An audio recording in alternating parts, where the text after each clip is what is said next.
अपना सर्वश्रेष्ठ देने की तैयारी में जुटे हैं। एक और खिलाड़ी से मैं आपका परिचय कराना चाहूंगा। यह है हरियाणा के भिवानी के मनीष कौशिक जी। मनीष जी खेती किसानी वाले परिवार से आते हैं। बचपन में खेतों में काम करते करते मनीष को बॉक्सिंग का शौक हो गया था। आज ये शौक उन्हें टोक्यो ले जा रहा है। एक और खिलाड़ी हैं सीए भवानी देवी जी। नाम भवानी है और ये तलवारबाजी में एक्सपर्ट है। चेन्नई के रहने वाली भवानी पहली भारतीय फेंसर है जिन्होंने ओलंपिक में क्वालिफाई किया है। मैं कहीं पढ़ रहा था कि भवानी जी की ट्रेनिंग जारी रहे इसके लिए उनकी मां ने अपने गहने तक गिरवी रख दिए थे। साथियों, ऐसे तो अनगिनत नाम है, लेकिन मन की बात में मैं आज कुछ ही नामों का जिक्र कर पाया हूं। टोक्यो जा रहे हर खिलाड़ी का अपना संघर्ष रहा है, बरसों की मेहनत रही है।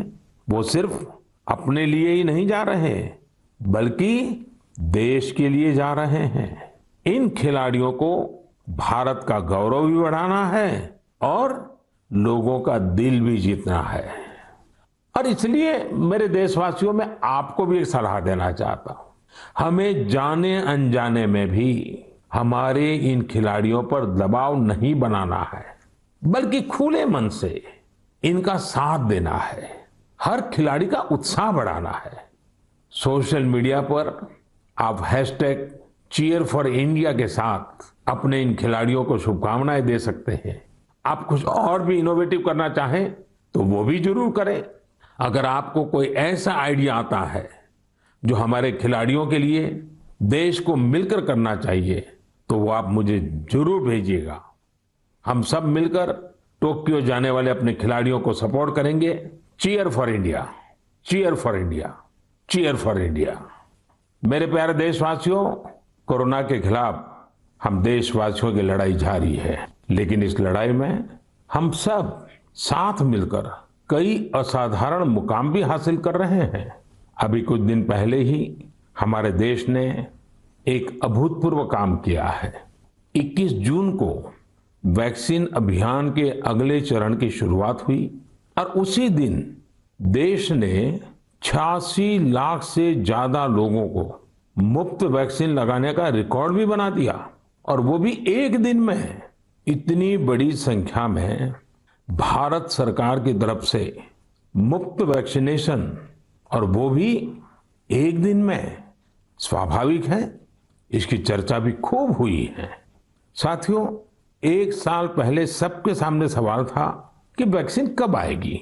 आज हम एक दिन में लाखों लोगों को मेड इन इंडिया वैक्सीन मुफ्त में लगा रहे हैं, और यही तो नए भारत की ताकत है। साथियों, वैक्सीन की सेफ्टी देश के हर नागरिक को मिले, हमें लगातार प्रयास करते रहना है। कई जगहों पर वैक्सीन हेजिटेंसी को खत्म करने के लिए कई संगठन, सिविल सोसाइटी के लोग आगे आए हैं और सब मिलकर के बहुत अच्छा काम कर रहे हैं। चलिए हम भी आज एक गांव में चलते हैं और उन्हीं लोगों से बात करते हैं वैक्सीन के बारे में। मध्य प्रदेश के बैतूल जिले के डुलारिया गांव चलते हैं। हेलो, नमस्कार। नमस्ते जी। मेरा नाम राजेश हिरावे, ग्राम पंचायत डुलारिया, भीमपुर ब्लॉक।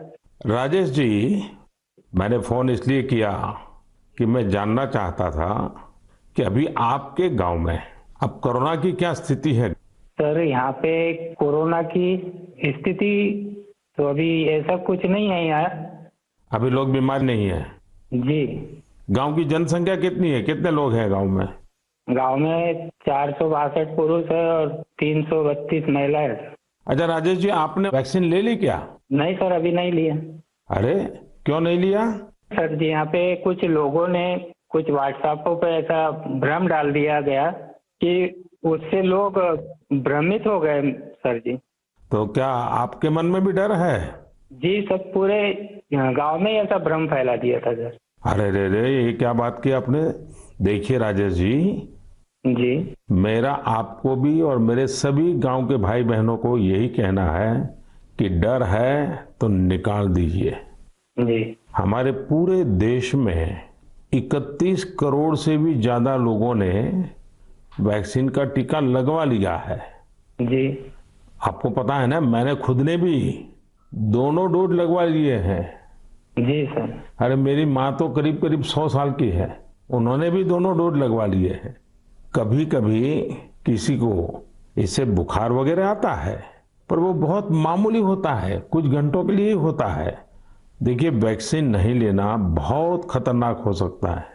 जी इससे आप खुद को तो खतरे में डालते ही हैं, साथ ही में परिवार और गांव को भी खतरे में डाल सकते हैं। जी और राजेश जी, इसलिए जितना जल्दी हो सके वैक्सीन लगवा लीजिए और गांव में सबको बताइए कि भारत सरकार की तरफ से मुफ्त वैक्सीन दी जा रही है और 18 वर्ष से ऊपर के सभी लोगों के लिए ये मुफ्त वैक्सीनेशन है।